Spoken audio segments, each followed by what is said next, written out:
Hi friends, ఈరోజు ఈ వీడియోలో పీఎం కిసాన్ సమ్మాన్ నిధి పథకం కింద దేశవ్యాప్తంగా కోట్లాది మంది రైతులు నేరుగా లబ్ధి పొందుతున్నారు.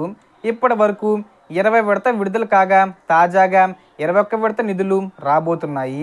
ఇప్పుడు ఈ నిధులు ఎప్పుడు వస్తాయి, ఎంత మొత్తంలో వస్తాయి, అలాగే ఈ 3 పనులు చేసిన వారికే ఈ డబ్బులు అయితే రావడం జరుగుతుంది. ఆ 3 పనులు ఏంటి అన్నది ఇప్పుడు మనం తెలుసుకుందాం. అండ్ వీడియో మీద నచ్చితే లైక్ చేసి షేర్ చేసి సబ్స్క్రైబ్ చేసుకోండి ఫ్రెండ్స్. సో ఏమాత్రం లేట్ చేయకుండా వీడియోలోకి వెళ్ళిపోద్దాం. సో కేంద్ర ప్రభుత్వం ఇప్పటికే ఆగస్టు 2న 20 విడత కింద నిధులను విడుదల చేసింది. షెడ్యూల్ ప్రకారం ఏప్రిల్ నుండి జూలై మధ్యలోనే ఈ డబ్బులు రావాలి, కానీ కొంత ఆలస్యమైంది. ఇక 21 విడత నిధులు మాత్రం అక్టోబర్ 10వ తేదీ వచ్చేలోపు రైతుల ఖాతాల్లో జమ చేసే అవకాశం ఉంది. అంటే దాని ముందు తేదీల్లో ఏదో ఒక తేదీన విడుదల చేయొచ్చు.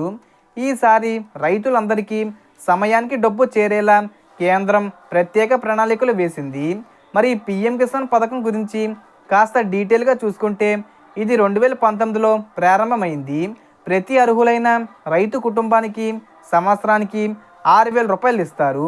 వీటిని 3 విడతలుగా అంటే ఏప్రిల్, ఆగస్ట్, డిసెంబర్ నెలల్లో ఒక్కొక్కసారి 2,000 రూపాయల చొప్పున ఇస్తారు.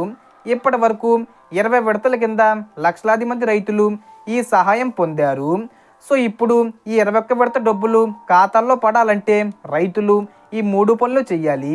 అందులో మొదటి పని ఈకేవీసీ చేసుకోవాలి. ఈకేవీసీ అంటే మీ వేలిముద్ర వెయ్యాలి. ఇది రైతు సేవా కేంద్రాల్లో అయినా మీ సేవా సెంటర్లో అయినా కంప్లీట్ చేసుకోవచ్చు. ఇక రెండో పని ఎన్పిసిఏ లింక్ చేసుకోవాలి. అంటే మీ బ్యాంక్ అకౌంట్కి ఆధార్ కార్డు లింక్ చేసుకోవాలి. ఇక మూడో పని ఫార్మర్ ఐడి కార్డు ఉండాలి, అంటే రైతు సేవ కార్డు.